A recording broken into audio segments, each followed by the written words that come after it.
जय गुरु जी। जय गुरु जी संगत जी। गुरु जी रहमत चैनल पे आप सभी संगत का स्वागत है। आज का सत्संग है बहुत ही प्यारा सत्संग। गुरु महाराज की पुरानी संगत हरिंदर अंकल जो कि पंजाब की संगत हैं, 1995 से गुरु महाराज की संगत हैं। तो बहुत ही प्यारे इनके सत्संग हैं। बहुत सी बातें अंकल ने आज साझा करी हैं महाराज के बारे में, महाराज के स्वरूप के बारे में, कि किस तरह उनके स्वरूप की सेवा करनी चाहिए और किस तरीके से बेअदबी नहीं होनी चाहिए। महाराज के स्वरूप को लेकर सेवा कैसे करी जाती है। और महाराज भी अक्सर यही समझाते हैं कि स्वरूप को साक्षात मैं विराजमान हूँ हर स्वरूप में, तो उस स्वरूप की कद्र कैसे करनी चाहिए। अंकल के बहुत ही खास सत्संग हैं और अंकल ने एक बहुत अच्छी बात साझा करी है अपने सत्संग के माध्यम से कि गुरुजी को मनाया किस तरह जाए, किस तरीके से गुरुजी को हमें मानना चाहिए या उन्हें मनाना कैसे चाहिए। चलिए सुनते हैं हरिंदर अंकल का सत्संग। चैनल पे अगर नए हैं तो चैनल को सब्सक्राइब कर लीजिएगा और इस सत्संग को बाकी संगत तक भी साझा कीजिए। जय गुरुजी। शुक्राना गुरुजी। ब्रदर हैं रमिंदर और उनके फ्रेंड थे कर्नल रंधावा। उस टाइम गुरुजी हुआ करते थे जलंधर में। उधर उनका एक किसी घर में वो वहां पे रहते थे। उधर उन्होंने अपना मंदिर बनाया होता था। डिफेंस कॉलोनी में रहते थे वहां पे। तो वहां पे संगत जाया करती थी और मेरे ब्रदर और उनके फ्रेंड कर्नल रंधावा वहां पे जाया करते थे रेगुलर। और वो आके हमारे पास घर पे वो शेयर करते थे कि वहां पे एक गुरु जी हैं, उनमें बहुत सुपर नेचुरल पावर्स हैं, बहुत कल्याण करते हैं, लोग बहुत आते हैं उधर। तो हम भी थोड़ा सा ये सोचते थे कि पता नहीं ये कैसी बातें कर रहे हैं, किसकी बातें कर रहे हैं। तो हम ज्यादा कोई ध्यान नहीं दिया करते थे इन चीजों पे। तो थोड़े दिनों के बाद गुरुजी ने उनसे पूछना शुरू कर दिया मेरे ब्रदर से कि आपके घर में कौन कौन है। उनको जानी जान है गुरुजी, उनको सब पता है, पर वो सिर्फ मेरे ब्रदर के मुंह से सुनना चाहते थे कि मेरा एक छोटा ब्रदर भी है, मेरे पेरेंट्स हैं, तो सिस्टर्स हैं। तो उन्होंने ये बोलना शुरू किया कि उनको छोटे को लेके आ और अपने फादर साहब को लेके आओ यहाँ पे। तो उन्होंने फिर मेरे ब्रदर ने आके मेरे को यहाँ बोलना कि चल तू अब हमारे साथ चल रहा वहां पे। मैं उस टाइम मैरिड था, 2-3 साल हो गए थे मेरे मैरिज को। उन्होंने मेरे को बोलना मेरे ब्रदर ने कि हम वहां पे जलंधर जाते हैं गुरु जी के पास, तुम भी मेरे साथ चला करो। तो चलो हम थोड़ा सा और टाइम निकल गया, हमने कुछ ज्यादा और ध्यान नहीं दिया। तो क्या हुआ कि मेरी वाइफ को माइग्रेन की बहुत ज्यादा प्रॉब्लम थी। तो मेरे ब्रदर वगैरह यही उधर एक्सपीरियंस शेयर करते थे कि वहां पे गुरुजी के पास बहुत संगत आती है, बहुत अपना मतलब हार्ट अटैक वाले भी आते हैं। वो उस टाइम ऑपरेशन करते थे गुरुजी, कि वो गुरुजी ऑपरेशन करके उनको वापस भेज देते थे और ठीक हो जाते थे सारे। बहुत ब्लेसिंग थी। तो फिर हमने क्या किया, वन फाइन डे हमने कहा चलो हम भी चलो गुरुजी के पास चलते हैं। और जाने से पहले मेरे ब्रदर ने मेरे को बोला कि वहां पे कुछ मांगना नहीं है, सिर्फ गुरुजी को मानना है और कुछ भी उधर की बात नहीं करनी। शाम को टाइम होता था, शाम को वहां जाया करते थे लोग, जितनी भी संगत थी 5-6 बजे जाते थे और शाम रात को डिनर वहां पे अपना लंगर के तौर से सर्व होके फिर वापस गुरुजी जब वापस आना होता था तो अपनी मर्जी से कोई नहीं आता था। गुरुजी बोलते थे कि चलो हाँ जी तुम चंडीगढ़ से आए हो, चंडीगढ़ वाली संगत खड़े हो जाओ, तुम जाओ। इकट्ठे भेजते थे चंडीगढ़ वालों को खड़ा करके। ऐसी सेम लुधियाने वाले कितने आए हो, चलो खड़े हो जाओ। ऐसे वो जब तक गुरुजी नहीं किसी को बोलते थे, कोई भी वो जगह नहीं छोड़ता था, मंदिर में से कोई भी बाहर नहीं जाता था वापस घर आने के लिए। तो चलो मैं और मेरी वाइफ और मेरा ब्रदर और मेरी भाभी, हम चारों जने एक दिन शाम को गुरुजी के पास जलंधर चले गए उनके मंदिर में। और हम अपना एंटर जब किए तो एंटर करते ही हमारे को इतना अच्छा लगा जैसे किसी हम डिवाइन ऑरा में आ गए। और बाहर ही मंदिर के बाहर से ही फ्रेगनेंस स्टार्ट हो गई। तो हमने सोचा कि कोई अगरबत्ती वगैरह लगाई है। तो मैं अपने ब्रदर से पूछ रहा हूँ कि ये बड़ी अच्छी खुशबू है, ये कौन सी अगरबत्ती है, इसका नाम पूछना, ये हम भी यूज करेंगे। तो मेरे ब्रदर ने बोला कि नहीं ये अगरबत्ती यहाँ पे कुछ भी नहीं है, ये सिर्फ गुरु जी से फ्रेगनेंस आ रही है जो अंदर बैठे हैं। हमने कहा कमाल है। तो हम अंदर एंटर हुए तो फिर आगे जाके अपना गुरुजी बैठे, हमने उनको देखा, इतना डिवाइन ऑरा उनके आसपास सारा कुछ। और मेरे ब्रदर ने आगे होके मेरे को इंट्रोड्यूस कराया कि ये मेरा छोटा ब्रदर है हरिंदर, और ये इसकी वाइफ है, और साथ में मेरी भाभी थी, उनको तो वो जानती थे। तो हमने उनको माथा टेका, पैरी हाथ लगाए उनके, और पता नहीं क्या हुआ, ऑल ऑफ अ सडन जो होता है गुरु जी की मर्जी से होता है, हम तो कहते हैं। मेरी वाइफ से रहा नहीं गया, हालांकि हमारे को समझाया था कि गुरु जी से कुछ मांगना नहीं है, उनको सिर्फ मानना है।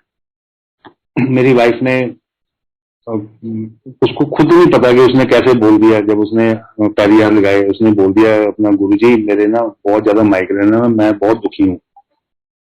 ये सुनते ही हम भी हैरान हो गए कि इसने क्यों बोल दिया। इसको समझाया भी था कि कुछ नहीं मांगना गुरु जी से, और ऊपर से फिर गुरु जी ने डांट दिया, कमली है तो कहते हैं, तो कमली है तो पहले दिन नहीं है, पहले दिन ही मांग रही है, बह जा पीछे जाके। सारी सारी साइलेंट हो गया माहौल।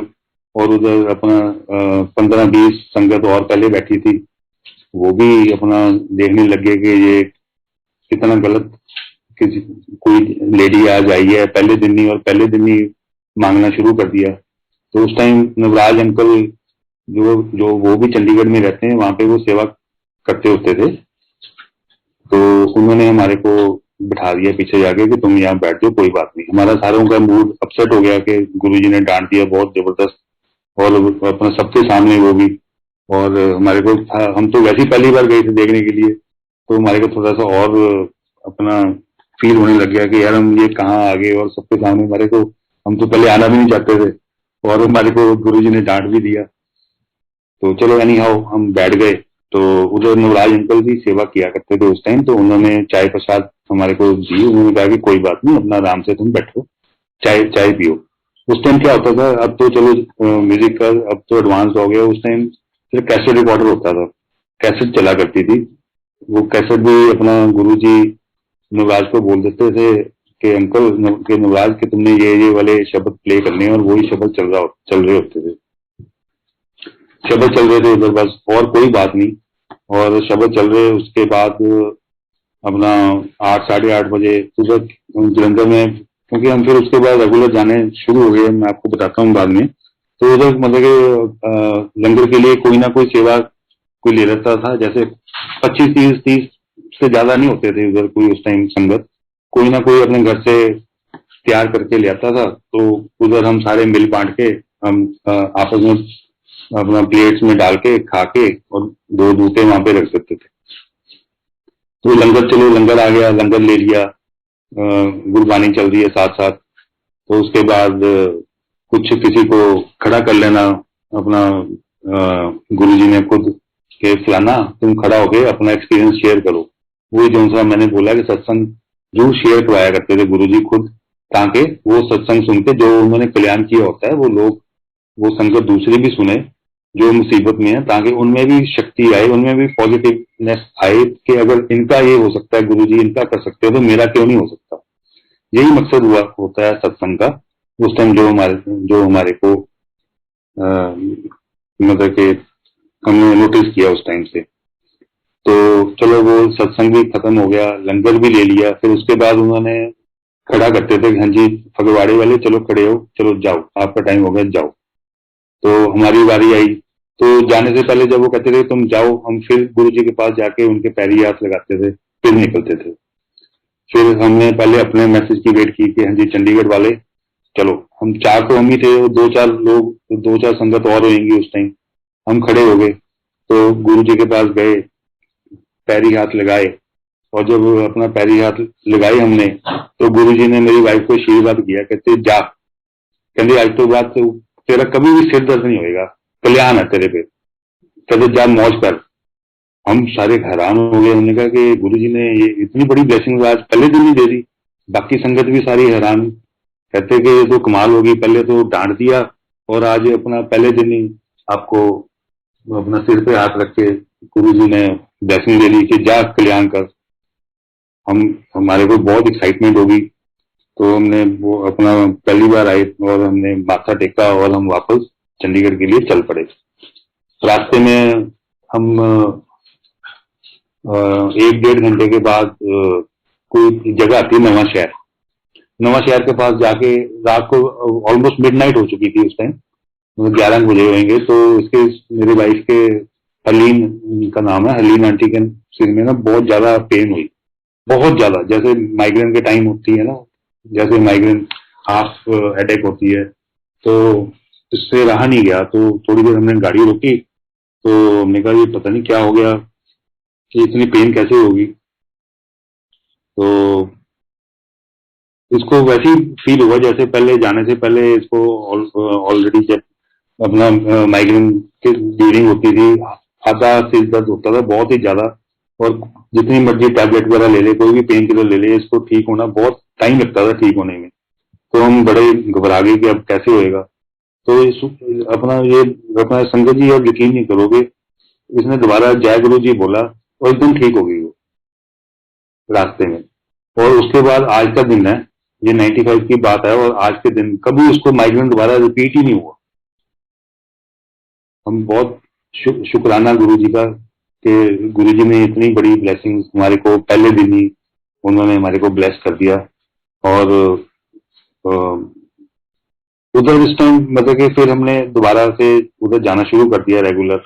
और हमने भी जैसे हमारे ब्रदर और पहले मेरे उनके फ्रेंड कर्नल रंधावा जाते थे, हमारे को आके बताते थे कि ऐसे ऐसे करके उधर बहुत ब्लेसिंग है। नेचुरली फिर हमने भी उधर जाके देखा कि उधर लोग अपना कईयों को कितनी बड़ी बड़ी प्रॉब्लम होती थी, और वो अपना उस टाइम जैसे अब तो गुरु जी क्या कैसे करते थे, सिर्फ अपना ब्लेस कर देते थे कि जा भाई तू खुश है, तू जा, तू अपना तेरा ऑपरेशन करता, जा तू ऐश कर। अब तो गुरु जी ये करते थे, उस टाइम गुरु जी कुछ कुछ चीजें इस्तेमाल करते थे किसी का ऑपरेशन करने के लिए, जैसे किसी किसी से पान के पत्ते मंगवा लेते थे, या कोई जहाँ किसी को अपना अंदर कोई कमरा होता था, कह देते थे जा आंटी, जा जा अंकल, तू वहां लेट जा। थोड़ी देर बाद जाके वो कोई स्पून होता था, चम्मच जिसको बोलते हैं, वो चम्मच इधर उधर रखाते थे उसकी बॉडी के ऊपर। तो थोड़ी देर बाद कहते थे जा तेरा ऑपरेशन हो गया तो ठीक है। उस टाइम गुरु जी ऐसे ऑपरेशन किया करते थे, और बहुत पावर होती थी उस टाइम भी गुरु जी में। तो फिर क्या हुआ कि उधर से एक गुरुजी में हमने एक और भी नोट की, चैनल्स इतनी आती थी उनमें बहुत ज्यादा। तो उस टाइम गुरुजी के पास 25 सी हम संगत होती थी, और किसी को भी वो बुला लेते थे अपने पास आगे कि हाँ भी अंकल हो, तू दस के तू अपना क्या कर रहे हैं, तेरा की हाल है। वैसे कि बहुत अच्छा उनका आपस में बातचीत होती रहती थी, बड़ा अच्छा माहौल होता था, और बड़ा एक फैमिली सा एटमोसफियर उस टाइम बना रहता था। तो हमने भी अपना आके बताना शुरू कर दिया अपने फ्रेंड सर्कल में कि उधर हमारे साथ चलो, बहुत अच्छा लगता है उधर। तो कुछ हमारे साथ फ्रेंड्स और जुड़ गए। तो एक मेरा मामे का बेटा बेटा था, मेरे रियल मामा जी का बेटा, वो उनको शादी को 7-8 साल हो चुके थे। वो राधा स्वामी थे, कट्टर राधा स्वामी, इधर मोहल्ले में रहते थे। और उनके मैरिज को 7-8 साल हो चुके थे, बट उनका कोई इशू नहीं हो रहा था। वो बड़े परेशान थे कि इशू नहीं हो रहा, क्योंकि अपने इंडियन फैमिलीज में ये बहुत माना जाता है कि इशू होना बहुत जरूरी है मैरिज के बाद। तो वो अपने मेडिकली वो पॉसिबल ही नहीं था, उन्होंने हर जगह उन्होंने चेकअप वगैरह करवा लिया अपना, इवन मतलब यहाँ चंडीगढ़ पीजीआई में भी उन्होंने चेकअप वगैरह करवा दिया। वो भी उन्होंने डॉक्टर ने ये एडवाइस कर दिया कि देयर इज नो यूज, आप वो मतलब कि बाहर जाने के लिए भी अफोर्ड कर सकते थे कि हम अपना किसी फॉरेन कंट्री में भी विजिट कर सकते हैं अगर कुछ ऐसा पॉसिबिलिटी हो सकती है कि अगर कोई कंसेप्शन हो सके। तो डॉक्टर्स ने यहाँ पे मना कर दिया, कहते नहीं कोई फायदा नहीं है, आप बेबी को अडॉप्ट कर लो, वो ज्यादा बेटर रहेगा आपके लिए। तो वो बेबी अडॉप्ट करने के लिए उस कोशिश में थे वो। तो हमने उनको बोला कि आप हमारे साथ चलो, वहां पे बहुत गुरु जी की ब्लेसिंग्स हैं। तो हमने वहां पे हमने उनको ये बोला कि हमने खुद देखा है वहां पे बहुत बड़े बड़े गुरु जी को ऑपरेशन करते हुए, ये तो आपको कोई प्रॉब्लम ही नहीं है। तो वो थोड़े हेजिटेट कर लेते, कहते नहीं हम तो राधा स्वामी है, हम क्यों जाएंगे। तो हमने कहा वहां पे कोई कोई ये तो लो कि कोई सेक्ट तो है नहीं कि कोई आपका कोई रिलीजन चेंज चेंज कर देना है। हम भी सिख हैं, चलो हम ग्रंथ साहब को बोलते हैं, उन्होंने मानते हैं, उन्होंने ये थोड़ा के बोला कि तुमने ग्रंथ साहब को नहीं मानना। तो ज्यादा तो वहाँ पे हिंदूज की अपना हाजिरी होती है वहाँ पे। अब हिंदूज को थोड़ा कभी बोलते हैं कि आपने गीता जी को नहीं मानना। तो अब जो आप वो राधा स्वामी जी को मानते हो, अब राधा स्वामी जी को मानो। वो मैंने आपसे, चलो हमने anyhow to cut short, हमने उनको मना लिया कि तुम हमारे साथ चलो। तो वो हमारे साथ फाइनली चल पड़े वहां पे, मेरे अपना कजन ब्रदर और उनकी वाइफ मेरी भाभी। तो वो मैं मेरे साथ और मेरी वाइफ हरदीन आंटी के साथ हम वहां पे गुरु जी के मंदिर में पहुंच गए, जलंधर में। तो वहां पे हमने जब एंट्रेंस के की, नीचे अपना एंट्रेंस पे हम झुक के पहले माथा टेकते हैं, फिर अंदर स्टेप करते हैं। जो अंदर छोटा सा हॉल था, हॉल के सामने एक चेयर लगी होती थी, वहां पे गुरुजी बैठे बैठे होते थे। और हमने फिर अंदर जाके गुरुजी के पैर छू के हमने साथ में जाके बैठ जाना था नीचे। तो हमें जैसे ही as soon as we enter that hall, तो गुरुजी ने हमारे को देखा, सामने चेयर थी, सामने तो थी वो। तो उन्हें देख के बोला, अच्छा, कहते अच्छा आगे राधा स्वामी। हम हैरान, हमने कहा ये इनको राधा स्वामी की कैसे बात होगी। तो कजन ब्रदर वो मेरे को देख के कहते, आपने पहले बता दिया था हमारे को लाने से पहले कि गुरु जी को कि उन्होंने आना। मैं कहा यार हमारी तो कोई बात ही नहीं हुई है, और हम फोन फोन तो करते नहीं गुरु जी को। तो अब हमारे आपके साथ हमारी 2-3 दिन से बात हुई है, उसके बीच में हम आज ही आए हैं आपको लेके, बीच में हम आए भी नहीं। कहते अच्छा। अभी कहा चलो, मैं कहा ये तो गुरु जी तो जानी जान है, इनको सब पता होता है कि ये अपना कौन है, राधा स्वामी है, किस लिए आए हैं, कहाँ से आए हैं। वही बात जब हम अपना चरणों में पहुंचे गुरु जी के, मैंने इंट्रोड्यूस कराया कि ये मेरा कजन है अपना फलाना, ये इनकी वाइफ है, इनका ये नाम है। तो हाँ कहते मैंने पता है राधा स्वामी है। कहते इन्होंने जो वो महाराज जी है ना, कहते मेरे को 2 दिन पहले आई थी, अपनी पिठ का ऑपरेशन करा के गई थी, कहते पूछ लो जाके उन्होंने। तो वो भी हैरान कि अपना जलंधर से पास ही तो है ब्यास। तो वो भी हैरान कि ये कैसे हो सकता है कि वो गुरु जी के पास आए। और फिर गुरु जी भी ये क्यों कहें कि गुरु जी को भी क्या जरूरत है ये कहने में कि वो ब्यास वाले मेरे से ऑपरेशन करा के आए हैं, और वो खुद गुरु जी कह रहे हैं जाके पूछ लो। तो जब फिर इतनी सी बात चली रही थी, तो मैंने फिर बात करी थी, मैं कही गुरु जी मैं इनको लेके आया हूँ, ये आ नहीं रहे थे, और मैंने इनको बोला कि आप हमारे गुरु जी के पास चलो, वहां से आपको ब्लेसिंग मिलेगी बहुत ज्यादा। तो कहते मैंने फिर आगे मैंने बोल दिया, मैं कहा इनको इशू की प्रॉब्लम है, इनका 7-8 साल से कोई बेबी नहीं हो रहा, तो गुरु जी आप प्लीज इनको बख्शो, इनके ऊपर ब्लेसिंग्स ब्लेसिंग्स करो। तो गुरु जी कहते बस आया करो, जाके बैठो। तो जी हमारे को थोड़ा रिलीफ मिला कि गुरु जी ने एक्सेप्ट कर लिया उनकी एंट्रेंस। और साथ में ये भी बोल दिया, उन्होंने ये नहीं बोला कि मैं मतलब समझ लो कि एक पॉजिटिव सा मैसेज मिल गया कि आया करो और बैठ जाओ। वो पीछे जाके बैठ गए हमारे साथ। तो एज यूजुअल वहां पे नवराज अंकल चाय सर्व कर रहे थे, लंगर, चाय लंगर, और उसके साथ में वो अपना शब्द चल रहे हैं।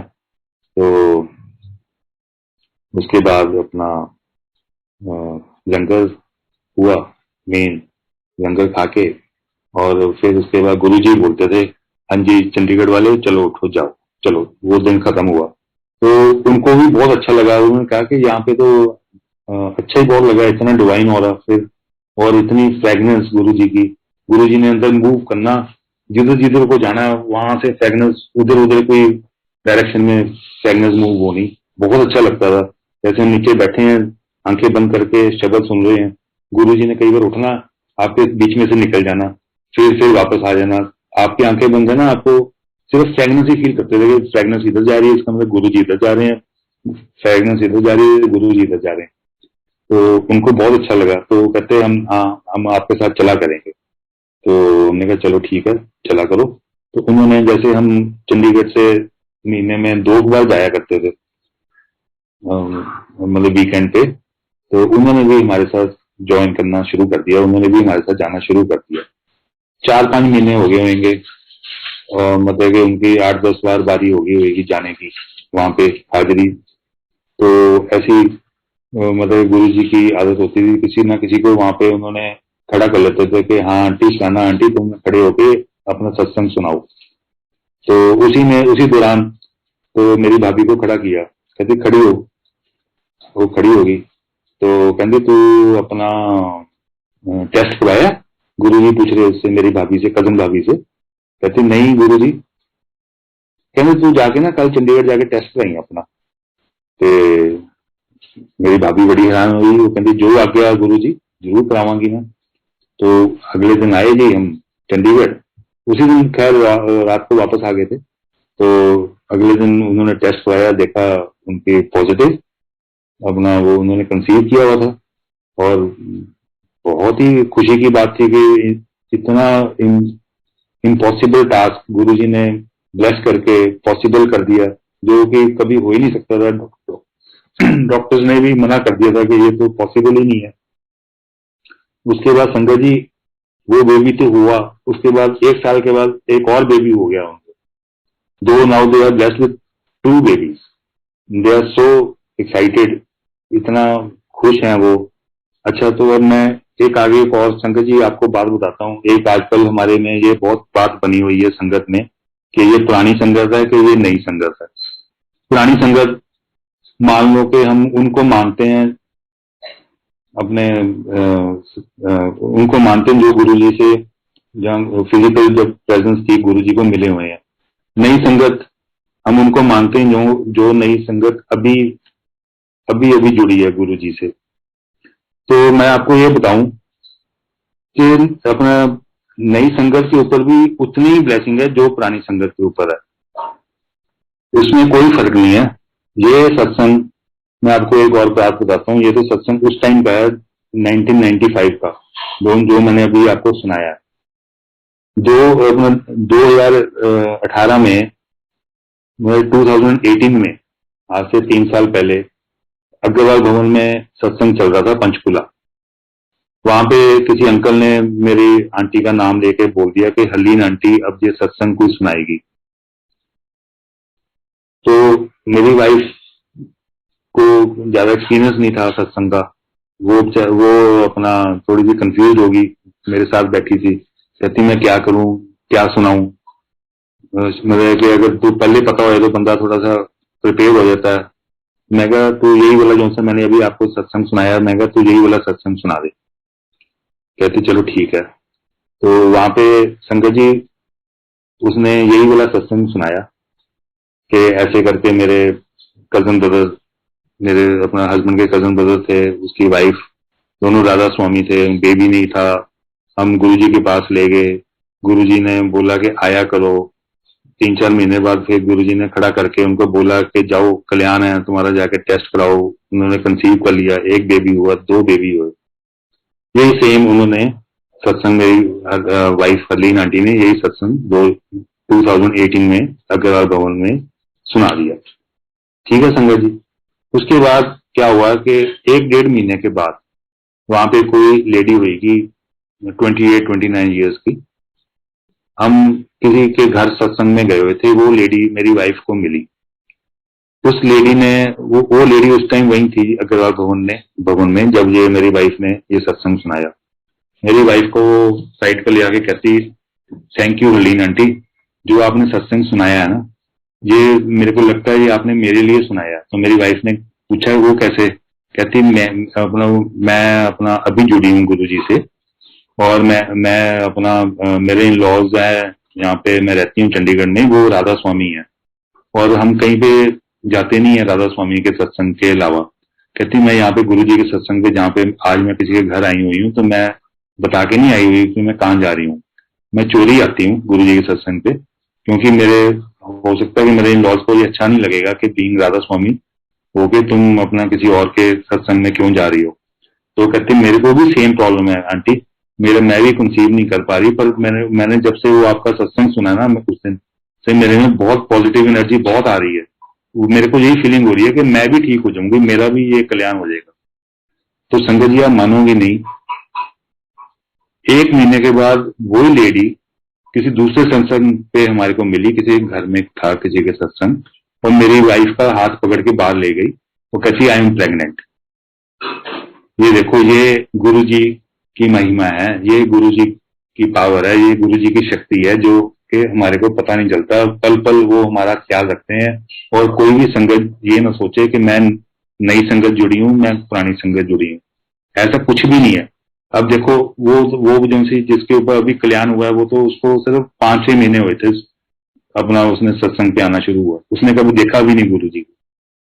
सिर्फ एक जरिया बनता है कि कैसे आप गुरु जी के साथ कनेक्ट होते हो, और बगैर गुरु जी की मर्जी से कोई भी नहीं जा सकता गुरु जी के सत्संग पे। ये सब गुरु जी ही प्लान करते हैं कि किसको मैंने ब्लेस करना है, उसको कैसे बुलाना है, मैंने कैसे उसको नजदीक लेके आना है, सब कुछ गुरु जी के हाथ में ही है। तो संगत जी, मैं ये कहता हूं कि गुरु जी को मानो पर कभी मांगो मत। ये गुरु जी हमेशा बोला करते थे, वो कहते थे मैं तो आपके कर्म काटूंगा, बाकी अपना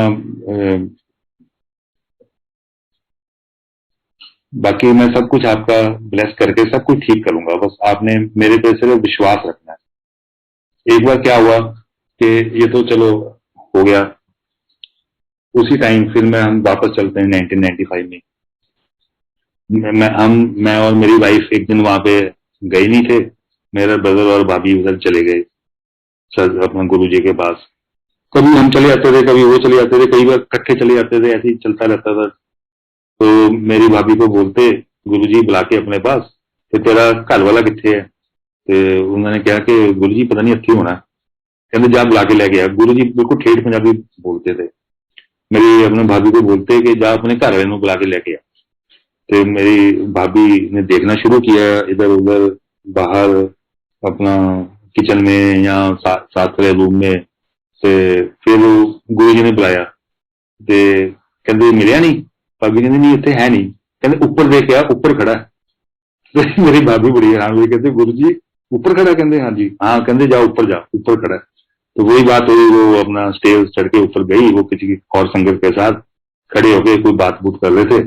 तो मेरे मेरे ब्रदर को बोला मेरी भाभी ने कि गुरु जी बुला रहे हैं, तो आओ जरा नीचे। तो मेरे ब्रदर नीचे आए गुरु जी के पास। तो उन्होंने बोला कि गुरु जी को माथा टेका, कहते हुक्म गुरु जी, कहते अपना जाके ना 2 किलो लड्डू लेके आओ। गुरु जी कहते मेरे अपने ब्रदर को। तो उन्होंने कहा जी जो हुक्म गुरु जी। 2 किलो लड्डू लेके मेरे ब्रदर अपना रमिंदर अंकल, रमिंदर है मेरे ब्रदर का नाम, वो लेकर आ गए। और उन्होंने फिर गुरु जी कहते कि चलो बांट दो, उन्होंने बांट दिए। तो अब गुरु जी से कौन पूछे कि ये किस लिए है, मेरी भाभी ने पूछ लिया। मेरी भाभी उस टाइम पास बैठी थी गुरु जी के पास। कहते गुरु जी ये तो बताओ कि ये किस लिए बंटवा रहे हो। कहते बताता हूँ अभी बताता हूँ, पहले बांट तो दो पूरे। तो उन्होंने बांट दिए। तो फिर उन्होंने बांटने लगे, तो उन्होंने थोड़े से कुछ रह गए थे, फिर गुरु जी ने बोला ले आ मेरे मनु दे, मेरे हाथ से दे। तो गुरु जी ने फिर अपने हाथ से लेके फिर उन्होंने अपना आगे बुला के ना संगत को कि आजा फलाना अंकल तू वाला है तेरा फलाना, ऐसे ऐसे करके उन्होंने बांट दिए। फिर मेरी भाभी ने पूछा अब तो बता दो, कहीं तेन पता नहीं। गुरु जी कहते नहीं, कहते तेरे तेरे तेरे देवरानी दे लड़का होने वाला है, ओदी खुशी च मैं बंट रहे हैं। कहते अच्छा गुरु जी, कहती मैंने तो पता नहीं। तो वो अपना वापस आ गए, चंडीगढ़ आ गए। चंडीगढ़ आके मेरी अपना वाइफ हरलीन आंटी को मेरी भाभी ने पूछा कि कमल नाम है मेरी भाभी का, कमल आंटी ने पूछा कि तू कोई बेबी होने वाला, आप कोई आपने कंसीव किया हुआ। मेरी वाइफ से पूछा, मेरी वाइफ को कोई आइडिया नहीं था उस टाइम। कहते नहीं मेरे को तो नहीं पता। कहते ऐसे करके ना गुरु जी ने हमारे से लड्डू मंगवा के उन्होंने खुद बांटे हैं लड्डू। हमने हमारे को बड़ी खुशी हुई कि हमने कहा देखो गुरु जी अंतर्यामी है, इसका मतलब तो सब कुछ ठीक हो रहा है, तो कंसीव भी किया होगा, वही बात हुई। तो हमने जाके टेस्ट करवाया, तो अपना मेरी वाइफ हरदीन आंटी ने कंसीव किया हुआ था, और इस बात का हमारे को पता ही नहीं था। ये गुरु जी ने एडवांस में ही लड्डू लड्डू बनवा दिए। तो नवंबर 1996 में फिर मेरे बेटे का बर्थ हुआ।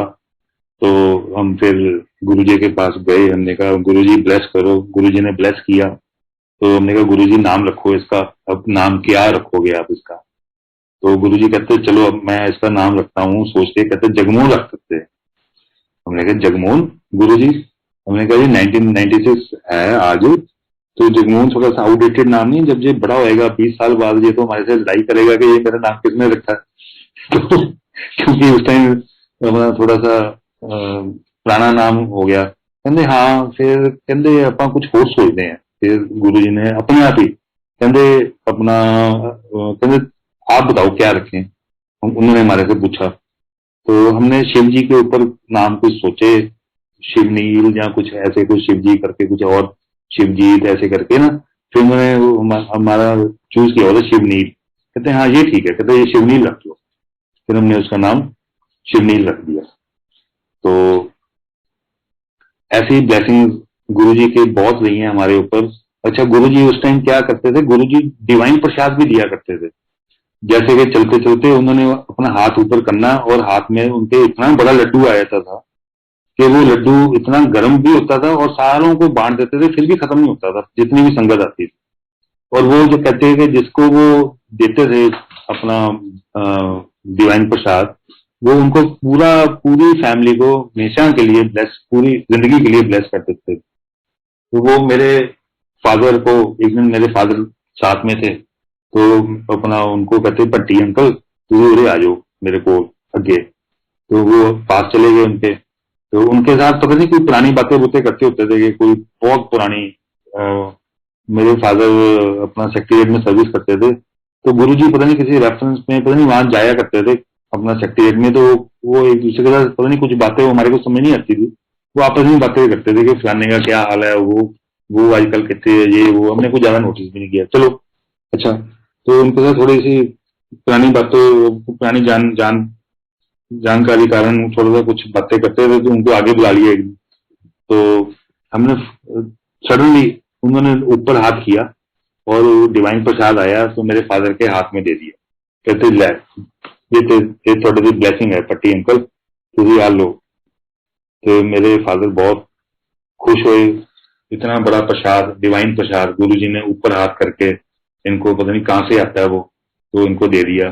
फिर वो थोड़ा थोड़ा क्या होता है कि उस टाइम इतनी खुशबू आती है उसमें से कि अब मतलब थोड़ा थोड़ा सारों को डिस्ट्रीब्यूट किया और बाकी में वो बच जाता है, वो फिर जिसको रेस्ट करते थे गुरु जी उस टाइम, वो कहते थे कि ये आप अपने पास ले जाओ, अपने घर में रखो। और तो संगत जी वो हम प्रसाद फ्रिज में रखते थे ना उस टाइम, और नेक्स्ट टाइम जब भी फ्रिज खोलते थे इतनी खुशबू आती थी उसकी, सेम फ्रेगनेंस जो गुरु जी में से आती थी वही फ्रेगनेंस। जब तक वो प्रसाद खत्म नहीं होता था, हम खा के खत्म नहीं कर सकते थे, तब तक वो फ्रेगनेंस रहती थी, फ्रिज में भी रहती थी, बहुत ज्यादा फ्रेगनेंस रहती थी। तो गुरु जी को मानने का सबसे बेस्ट तरीका ये है कि गुरु जी के स्वरूप से बातें करते रहो। कुछ भी करो, गुरु जी के स्वरूप से बातें करते रहो। कुछ भी करने से पहले गुरु जी को बोलो कि मैं ये करने जा रहा हूँ, आप हमारे साथ चलो। आपको सारे आंसर अपना भी मिलते रहेंगे। एक बार क्या हुआ कि अपना किसी ने मेरी वाइफ को ना वो दे दिया, की रिंग दे दिया जिसके अंदर गुरु जी का स्वरूप था।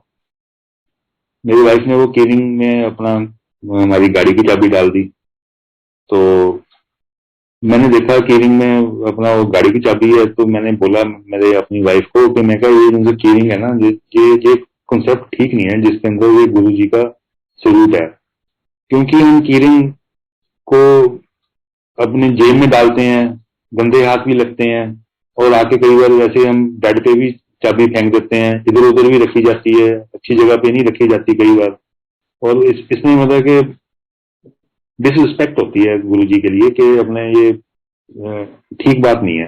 तो मेरी वाइफ ने कहा चलो कोई नहीं, नेक्स्ट टाइम अब तो डाल ली तो नेक्स्ट टाइम नहीं हम डालेंगे। हमने कहा चलो यार तू, अब हम इसको निकालेंगे तो अच्छा भी नहीं लगेगा, तो अब जैसे है नेक्स्ट टाइम जो से बाकी की रिंग है ना, उसमें से तो स्वरूप निकाल ले और हम एज अ स्वरूप यूज कर लेंगे, की रिंग को अलग करते हैं उसमें से।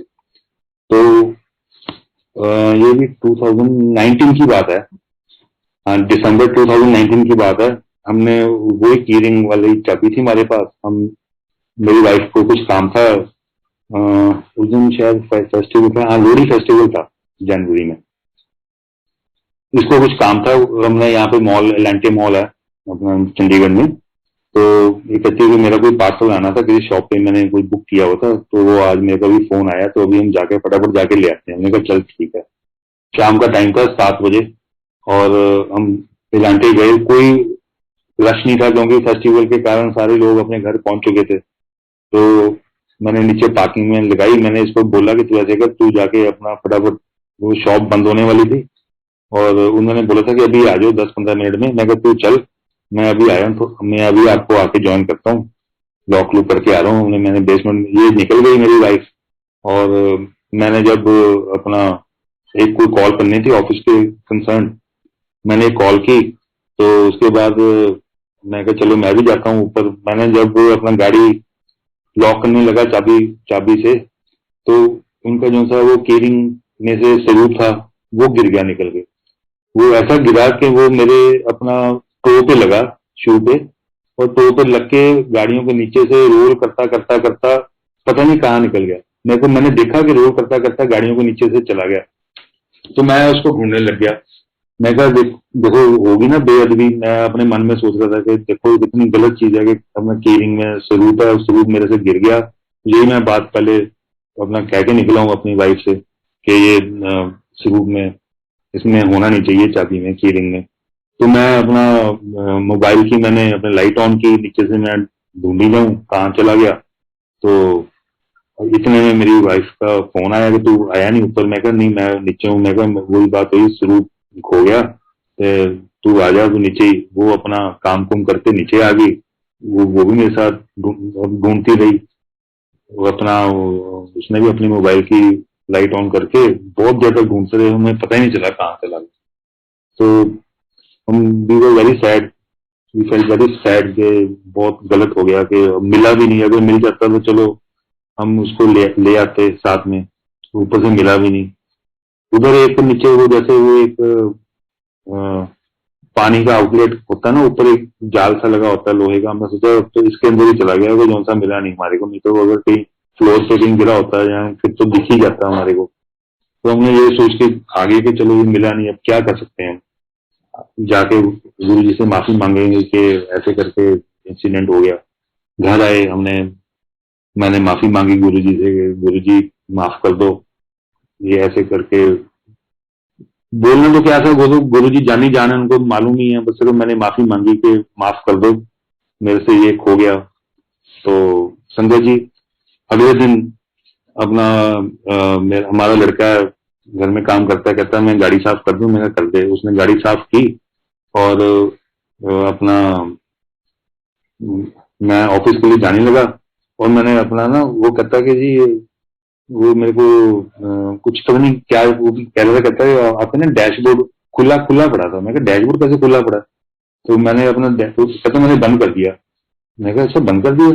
मैं कहा हो सकता है रात को कुछ मैंने आके कुछ पर्स पुर्स निकाला या कुछ, पता नहीं कोई ऐसी कोई चीज नहीं रखते डैशबोर्ड में कि कोई निकालने की जरूरत पड़े। तो मैंने डैशबोर्ड खोला तो गुरु जी का स्वरूप पड़ा, वही जो सा रात को हम ढूंढते रहे, जो सा हमारे से गिर गया। सर हमारे मेरे सामने ही गिरा है, वो टो पे लग के, शू के टो पे लग के, पता नहीं रोल होके गाड़ियों के नीचे जाके। पूरी रात नहीं हमारे को मिला, 1 घंटा हमने वहां पे ट्राई की, हमारे को नहीं मिला, और वो अपना डैशबोर्ड में पड़ा। देखो ये गुरु जी की महिमा, अपना मिराकल कह लो कि ये कैसे अपना वो वही वही स्वरूप जो सा हमारे से मिसप्लेस हो गया, वो अपना गाड़ी के अंदर ही पड़ा है। वो भी अपना डैशबोर्ड के अंदर नेक्स्ट डे हमारे को वो मिल गया। सो संजय जी, आप गुरु जी से अगर हर रोज बातें करते रहोगे, छोटे छोटे, तो आपके साथ मिरेकल इतने होते रहेंगे, आपको खुद ही पता चल जाएगा कि गुरु जी आपके साथ है, पल पल गुरु जी आपके साथ। अभी आ, मेरी वाइफ अपना, सॉरी नॉट मेरी वाइफ, अभी जैसे ये लॉकडाउन चल रहा है, पिछले लॉकडाउन में मेरी डॉटर है, उसका नाम है पाहुल। वो भी जलंधर मैरिड है, गुरु जी के मंदिर के पास ही उनका घर है। तो मेरे ऊपर सबसे ये ब्लेसिंग है कि मेरा एक बेटी है और एक बेटा है। वो दोनों ही बहुत गुरु जी को मानते हैं, मगर उनका बिलीफ हमारे से भी ज्यादा, मेरी और मेरी वाइफ से भी ज्यादा बिलीफ है। हम तो कई बार फिर भी भटक जाते हैं। वो कहते हैं कि वो हमारे को कई बार फिर हमारे को हौसला देते हैं, तुम क्यों घबराते हो, गुरु जी है ना तुम्हारे साथ। हमारे को कई बार इतना अच्छा लगता है कि हमारे बच्चे और आज आजकल के मतलब यंगस्टर्स में कहाँ मानते हैं ऐसी चीजों में, वो इतना उनको बिलीव है गुरु जी में कि वो हमारे को भी हौसला देते हैं कई बार। तो पाहुल की मैं बात बताता हूँ, मेरी डॉटर है। तो पिछले लॉकडाउन में वो प्रेग्नेंट थी। तो हमारे को इतनी टेंशन रहती थी कि पता नहीं अपना जुलाई में इसकी ड्यू डेट बताई हुई थी। उस टाइम हालात पिछले लॉकडाउन में ज्यादा हालात खराब थे, इस बार तो थोड़ा सा फिर भी लीनियंट रहे हैं हम, काफी कुछ ओपन था। पिछले साल तो सारा कुछ मतलब काफी कुछ बंद था, और हमारे को ये डर रहता था कि कहीं ऐसे ना हो कि इसका उधर प्रेगनेंसी का टाइम आ जाए, और प्रेगनेंसी मतलब कि डिलीवरी का टाइम आ जाए और ऊपर से डॉक्टर अवेलेबल ना हो। मेरे को तो हमारे मन में यही डर रहता था कि पता नहीं क्या क्या बनेगा। तो ये अपना 5th 6th मंथ की बात है, मार्च अप्रैल की।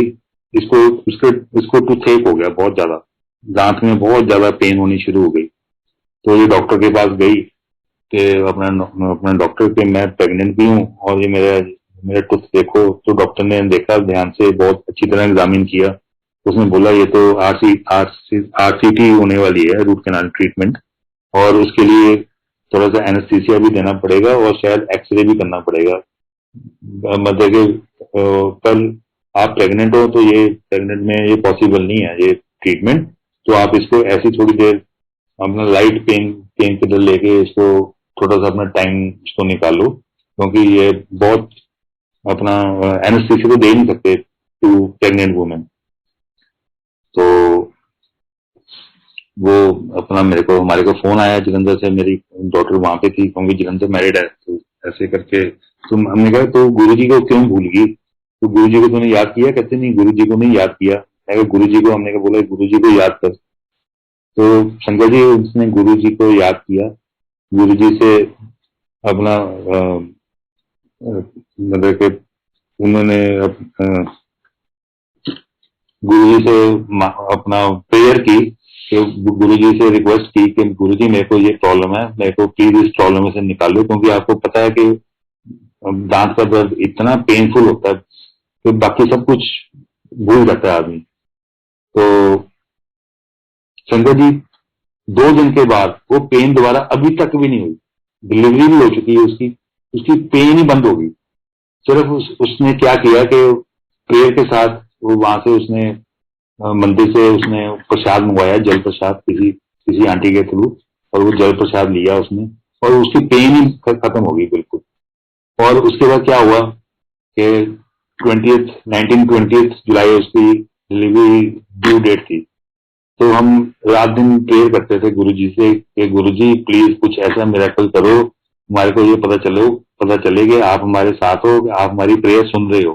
कहीं ऐसा ना हो कि उस टाइम हम वहां पे जाएं हॉस्पिटल में और वो डॉक्टर को अवेलेबल ही ना हो, क्योंकि वो कोरोना का उस टाइम इतना डर था कि डॉक्टर्स भी चलो मतलब कि बहुत डरते थे किसी को अटेंड करने से।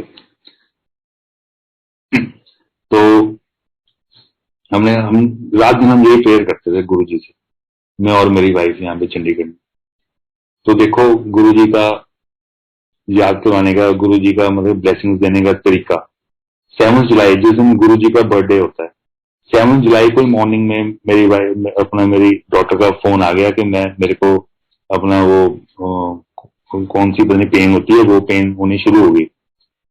तो हमारा तो हम बिल्कुल हिल गए, मैं और मेरी वाइफ। हमने कहा आज 7 जुलाई है, बर्थडे है गुरु जी का, तो इसका मतलब ये गुरु जी आज ही डिलीवरी कराएंगे। हम फटाफट भागे जलंधर, और वही बात हुई, वो अपना एडमिट हो गई, और वो उस हॉस्पिटल वालों ने डॉक्टर भी मिल गया, तो उन्होंने कहा जी इसकी आज ही डिलीवरी होगी। गुरु जी ने हमारे को पूरा जता दिया कि तुम फिक्र ना करो, मैं तुम्हारे साथ हूँ, और मैं अपने जन्मदिन वाले दिन ही मैं आपके ग्रैंडसन को लेके आया हूँ। जय गुरु जी, बहुत ही कृपा है गुरु जी की।